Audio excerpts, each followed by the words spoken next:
A BC man is making international headlines for jumping naked into a Toronto aquarium tank filled with sharks.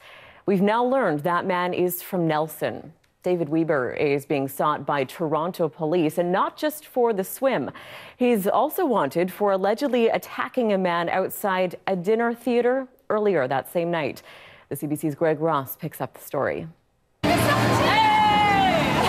They came to see the sharks, but had no idea they would witness a death-defying stunt. I thought I was going to witness someone die for my birthday. Aaron Ackland was among the dozens of people on the lookout deck above the shark tank at Ripley's Aquarium on Friday night when a man stripped off his clothes and jumped in. And I hear a big splash, so I was like, oh, they're feeding the sharks. So I kind of grabbed my boyfriend and we run over. And it's a guy that has jumped into the actual shark tank and is swimming completely naked. So while he's swimming around, you can see the shark fins in the water? You can see shark fins coming up into the water. That's why you go hang out there to see all the sharks coming out of the water. She says it lasted for several minutes. In these videos posted to social media, the man is seen swimming around the tank while security coax him to get out.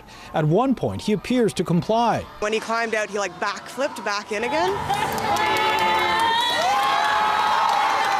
It's very dangerous to both the individual as well as our animals.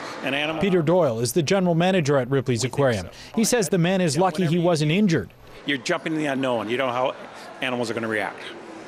And these are sharks? Well, it's their exhibit, it's their tank. They're in a controlled environment, whether it's water temperature or salinity, and anything that would change it can be very disruptive. While some cheered and egged the man on, Ackland says there were others in the crowd who were not impressed. Were there any kids there? I saw at least a couple kids.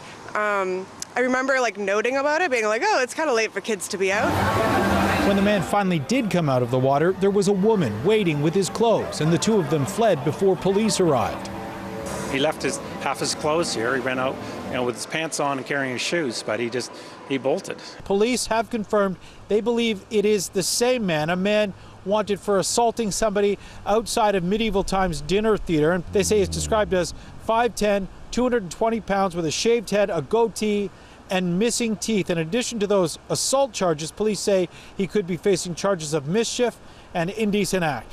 Greg Ross, CBC News, Toronto.